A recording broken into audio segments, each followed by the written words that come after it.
Inside Hilltopper Athletics is brought to you by Panhandle Cleaning and Restoration. Here's your host, Lynn. Welcome to Inside Hilltopper Athletics, another basketball edition. Today I'm joined by head women's coach Kyle Cooper. Coach, welcome back. Good to be back. And I would say a good week. You can debate that, but I'm going to say a good week. So let's start with Concord, going to a place that's been a tough place to play. Yes, for sure. The last few times. So the very first thing, what a difference a quarter makes, because I can remember being down there 2 years ago, and we were down 19-2 right at the end of the first quarter. Yeah, it might have been 5. I think we threw a 3 in there along the way or got fouled or something, but it was not pretty, and it was not. It was one of those helpless times on the sideline as a coach that you've lived. So it was definitely a different environment for us to start that game, which felt good. Yeah, meaning you got out of the gate really well. So let's talk a little bit about the first quarter. What happened in the first quarter to make it so successful? I think it started with our bounce. I thought our energy was there. I thought we were communicating and flying around, and we were playing our brand of basketball and dictating on both sides. And in turn, I thought we really were able to get in a flow. And I think we have a test sample now that we're almost, hitting that mid-range of the season, which is crazy to even say that when we're in a flow, we're pretty good. We're a pretty good basketball program. And for us, it's maintaining that flow and weathering the storms of, the inconsistent moments or when people start to dictate more on us versus the other way. But to start the game, I thought we really got into a flow. Now, one of the changes which you saw in that game is anytime there's a coaching change, so longtime head coach Kenny Osborne finally retires, there's a coaching change. So a little bit different style of Concord basketball. So talk about that. Yeah, I mean, some of the things were similar. Some of the things were very different. I think it starts with the idea that they're playing 2 different lineups, and then obviously we've got a great relationship with their staff, and it started with you in the introductions to Coach Osborne and his staff way back when.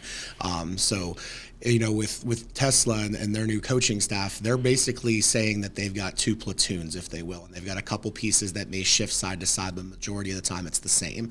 One is going to be your 2-3 zone lineup, 4 out, 1 in, with a true power post going on at all times, and then the other one's going to be more of their pressure lineup, where they're going to get up, play man-to-man press, and open the floor up more. So you're preparing for 2 different styles of play, and I think that was what I was most, proud of with our group early in that game, is no matter which style was out there, we were still staying in flow, which is something that can be a challenge. And going to the 2 platoon system, there's schools that run 2 platoons. West Liberty men would be one, Glenville women would be one. Yep. I don't know if I've ever seen where the 2 platoons are so polar opposite. Yeah, I think that's definitely very unique. And it's so funny because I was just talking with someone about why our league is so good and so difficult is the different brands of basketball. And Concord's a prime example of that. There's a different brand of basketball being played based on the 3-minute stretches of those platoons. So, it was a challenge, but I thought our players really handled it well, especially in the first half early. And we all know when you watch basketball long enough, teams make runs. So I will give Concord and Tesla credit. Their kids didn't get down when they dropped. They were down 18 early in the game. They came roaring back and either tied it or took a 1-point lead.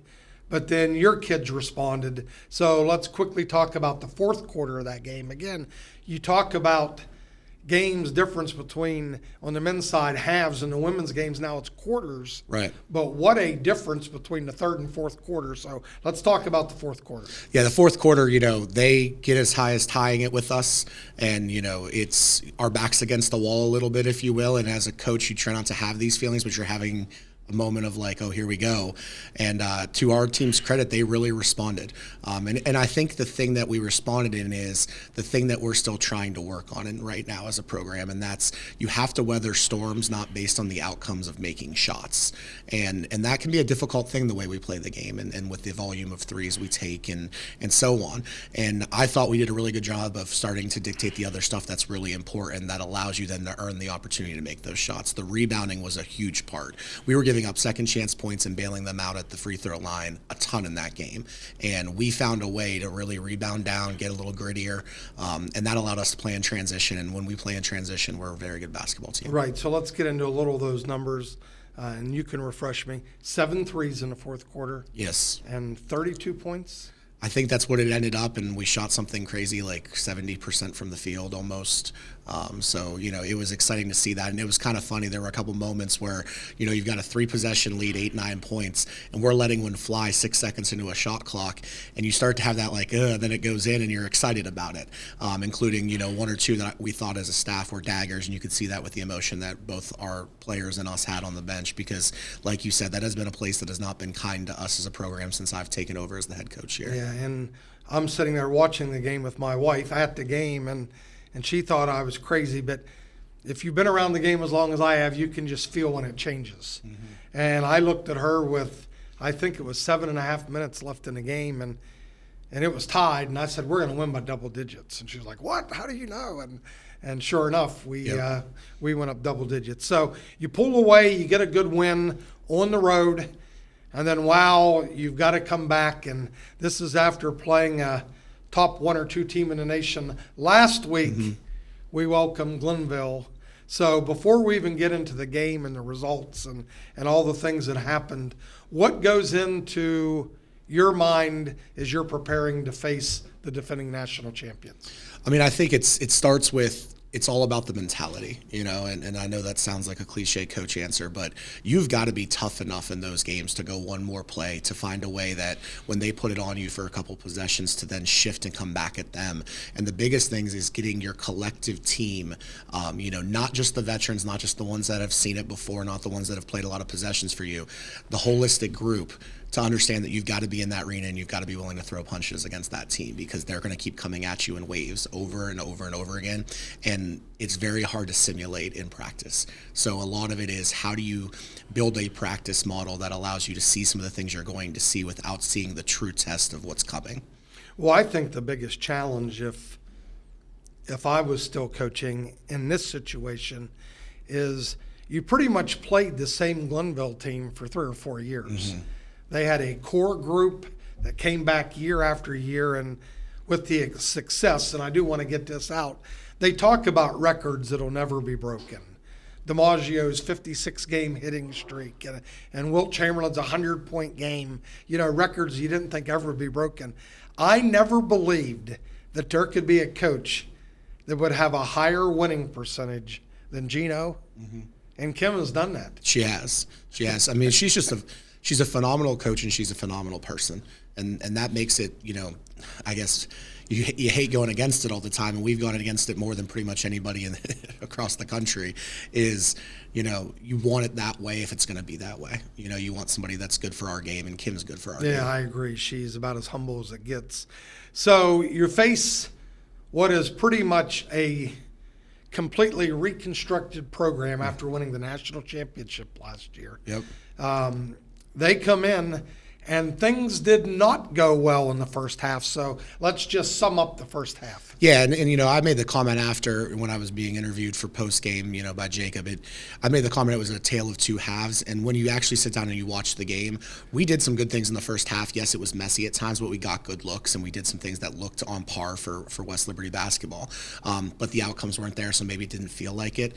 But you enter that second quarter, and you're a couple possessions down, and then things did not go well for that stretch. And that stretch against a team like that, we've been talking about it as a program. We've been talking about it on this show and post games, against the good and elite teams, and that's an elite basketball team. You can't have those stretches where, there's 15 to 20 possessions in a game, and usually if they stack like they did in the second quarter, it's hard to overcome. Yeah, and if there's a team that can make you pay when there's not an attention to detail, It's Glenville. So we go into the half, and I can still remember Dawn and I on the air, and we're summing up the first half, and I'm like, there's just numbers that jump out.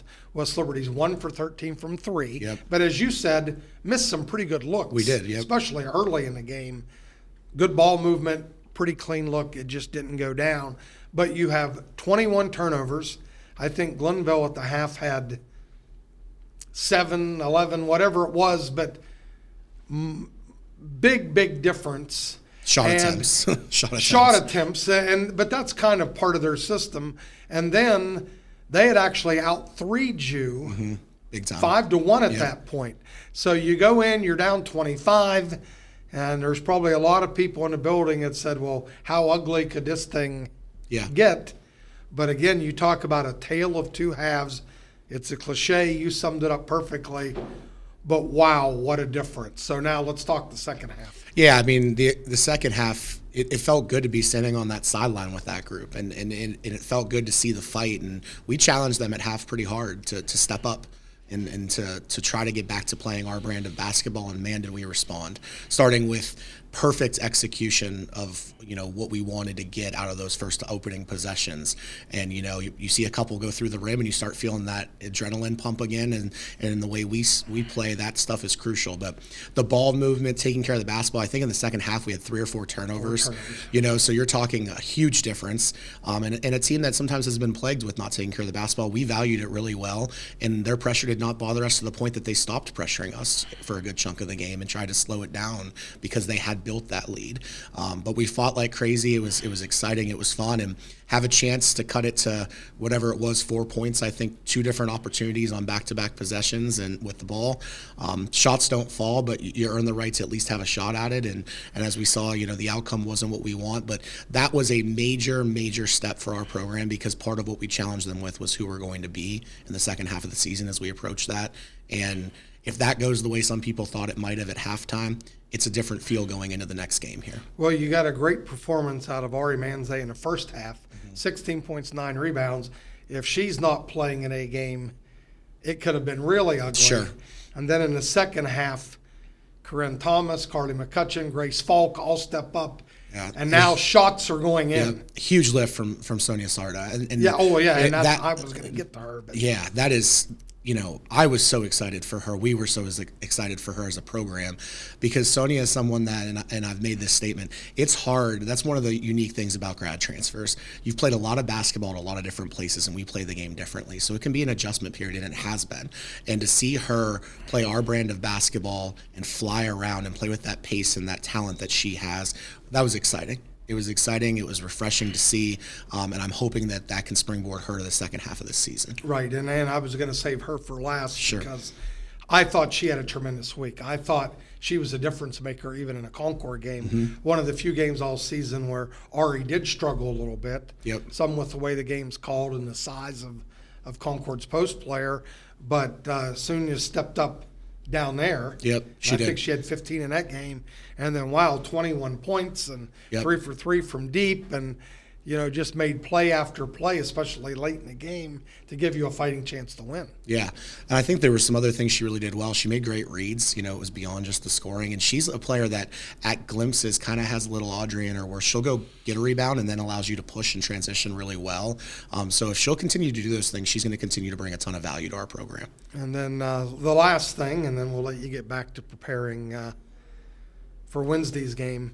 I always felt as a coach the season was kind of broken into 3 parts.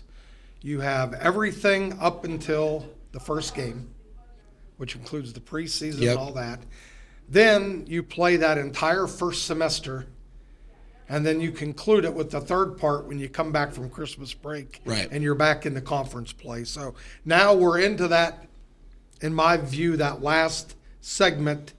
Where do you feel you're at, and what do you think can be accomplished? I mean, I think that, it's weird to say because we're sitting here 7-6. So you're 1 game above 500. But we've had a challenging schedule, and our strength of schedule is there.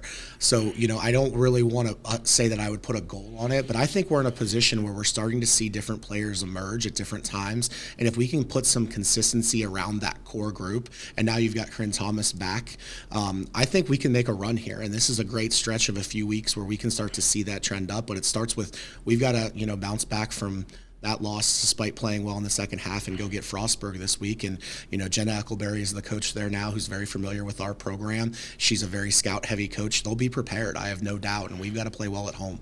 Yep, absolutely. Well, we wish you luck. You're going to have to lead them without me. I'm at the NCAA convention. Yep. We'll miss having you up there. Well, you can bet I'll have my phone out watching every single second of the game. But good luck. We have Frostburg at home Wednesday night, 5:30 and 7:30, and then on the road to a very good Fairmont team. Yes. On Saturday, 2 and 4, correct? Yeah, 2 and 4 on Saturday. Obviously, 5:30 and 7:30 on Wednesday night at home. We'd love to see another good crowd. It was an incredible crowd for Glenville. We made a serious impact on the wheeling community through our Keep Wheeling More campaign. So appreciate everything everybody did for that. All right, well, that wraps up this first section. We're going to take a break, and we'll be back with head coach Ben Hallett. Disasters happen. Pick the team that takes care of them all. Powered by offices in Wheeling, Morgantown, and Pittsburgh, Panhandle Cleaning and Restoration is ready to handle any size emergency at a moment's notice. We have the right people, knowledge, and equipment to respond 24 hours a day. I'm Kyle Cooper. When disaster strikes your home or business, tell your insurance provider you prefer the restoration company the Hilltoppers call, Panhandle Cleaning and Restoration.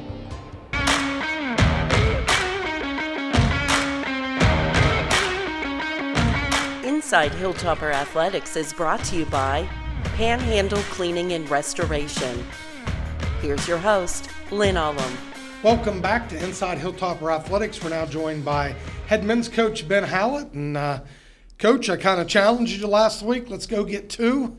And we got two. So first of all, let's make the long trek down to Concord, a place that probably concerns you a little bit more than your average opponent. So historically, let's just talk that trip. Yeah, tough trip, and we went down the night before, which we're very fortunate to do, and got a good shoot around the day of, and we got to actually practice the night we got there. So we got 2 times to actually shoot in the gym that we were going to play at, and thought we played really well, especially offensively, and we were super efficient and shot the ball extremely well and got easy shots, and a little disappointed in our defensive effort. I thought we gave up too many uncontested layups, and that's something that we tried to clean up for the Glenville State game. But again, super proud of our effort there at Concord, and like you said, it's never an easy place to get a win, but we were fortunate enough to go in there and win.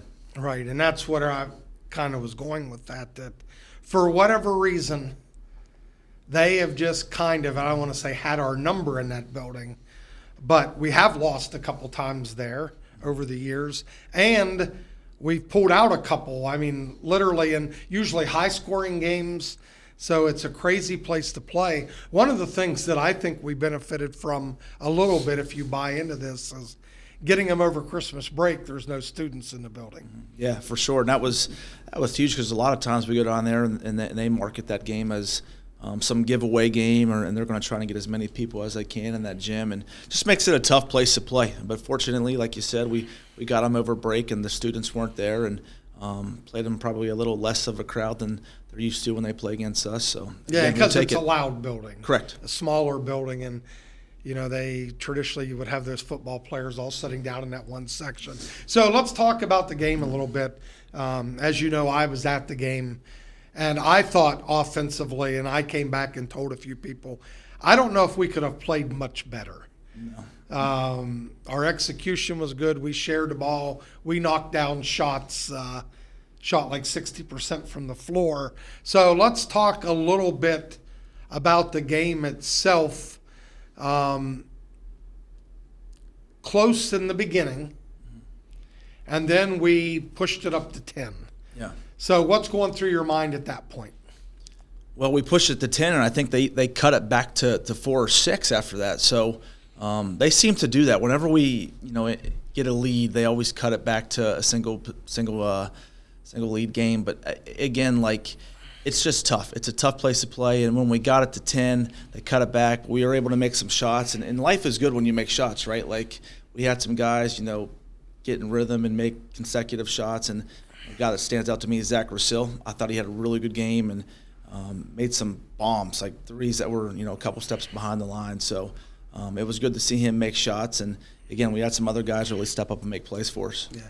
I'll tell you who jumped out in my mind, just because he made some incredible defensive hustle plays, was Christian Montague. Yeah.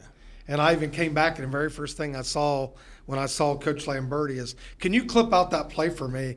Because I think we turned it over. There was a long rebound, and it looked like they had a guaranteed run out. Mm-hmm.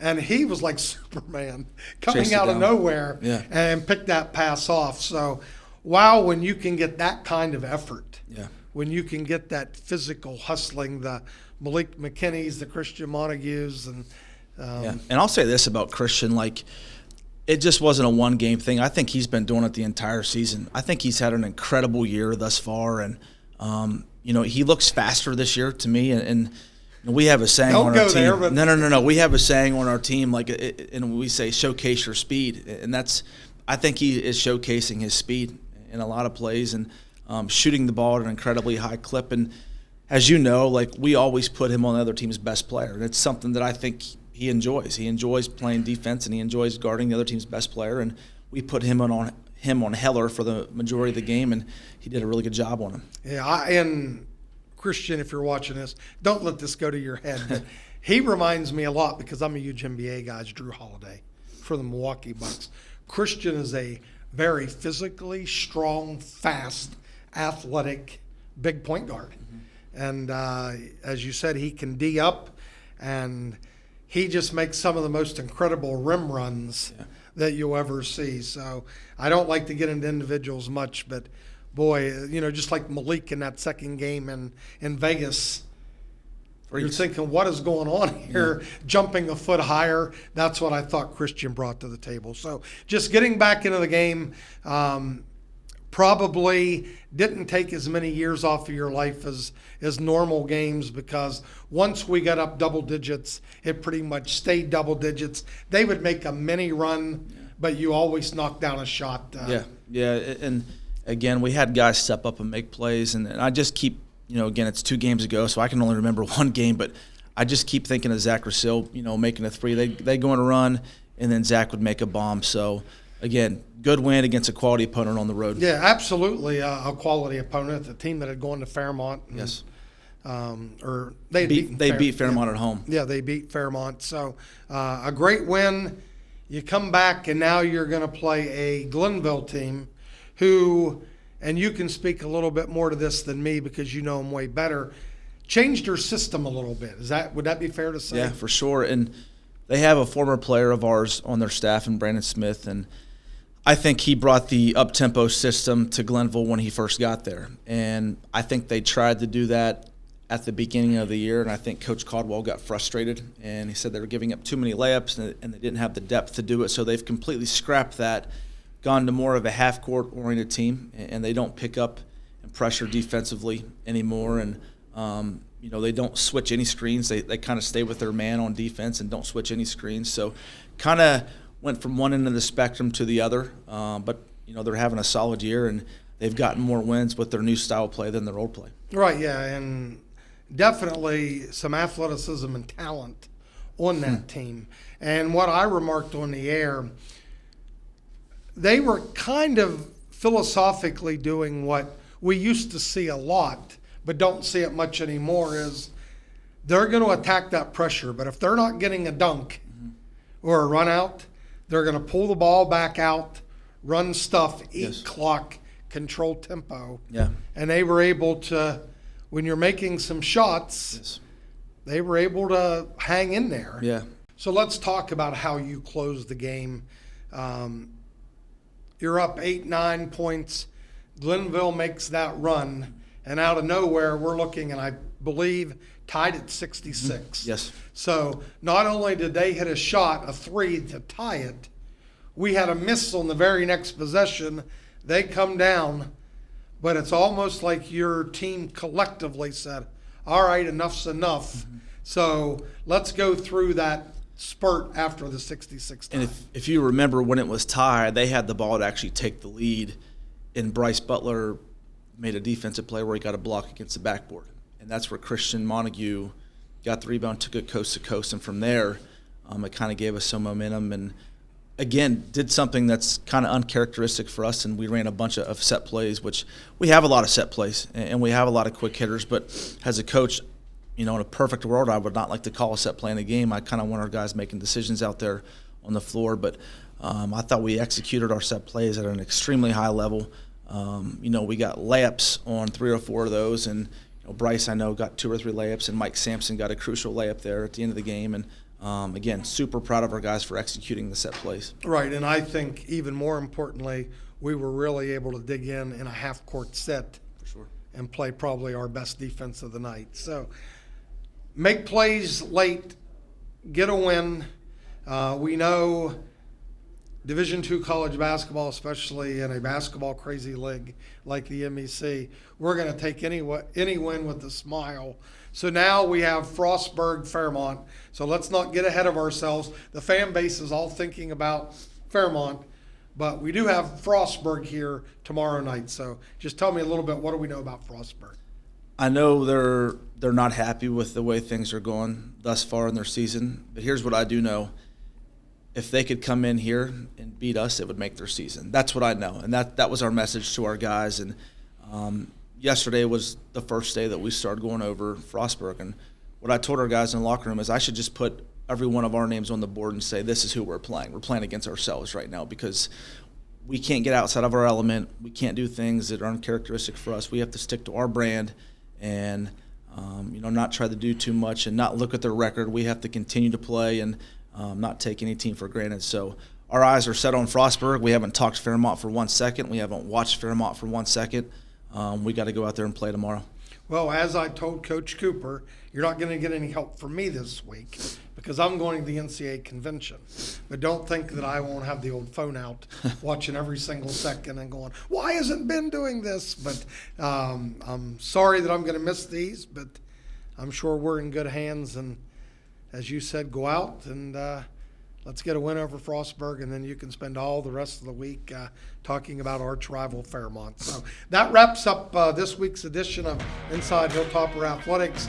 West Liberty continually 2 more wins, top 10 in the country. Coach, good luck, and I'll see you when I get back. Disasters happen. Pick the team that takes care of them all. Powered by offices in Wheeling, Morgantown, and Pittsburgh, Panhandle Cleaning and Restoration is ready to handle any size emergency at a moment's notice. We have the right people, knowledge, and equipment to respond 24 hours a day. I'm Ben Hallett. When disaster strikes your home or business, tell your insurance provider you prefer the restoration company the Hilltoppers call, Panhandle Cleaning and Restoration. What are you working for? Do you want to pursue your athletic potential while earning a degree that will benefit you for a lifetime? Do you want to play at the highest level in your sport? Do you want to be a champion? That's what the 12 proud members of the Mountain East Conference are advancing toward every day, providing opportunities and pursuing excellence. The Mountain East Conference. For more than 185 years, West Liberty University has been a leader in higher education within the state and the region. We've adapted through the decades of innovation and instruction, shaping the leaders and innovators of tomorrow. With a significant focus on practicum and hands-on learning, our students understand how to apply their knowledge and skills to continue to make West Virginia shine. We are the leaders of tomorrow. We are West Liberty University.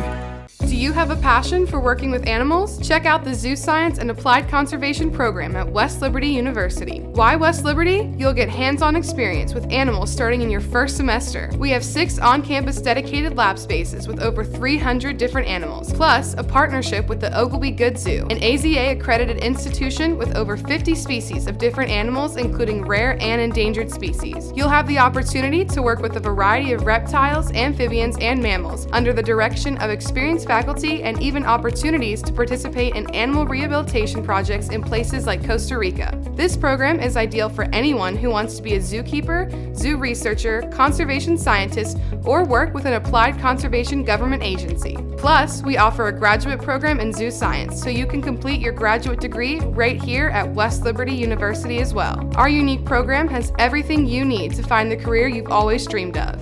Visit westliberty.edu/zoosci to find out more.